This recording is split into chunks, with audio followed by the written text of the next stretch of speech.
சிம்பிளாக முட்டை பிரியாணி செய்யலாம். எண்ணெய் 3 டீஸ்பூன் எண்ணெய், 1 டீஸ்பூன் நெய், அதுக்கப்புறம் பட்டை, கிராம்பு, சோம்பு, ஏலக்காய் எல்லாம் கொஞ்சம் எடுத்துக்கலாம்.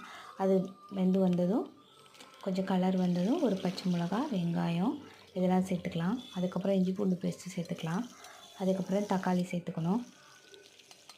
இதெல்லாம் கொஞ்சம் நல்லா மசிஞ்சு வந்ததும் ஒரு கைப்பிடி புதினா சேர்த்துக்கலாம். அதுக்கப்புறம் கொஞ்சம் உப்பு சேர்த்துக்கலாம்.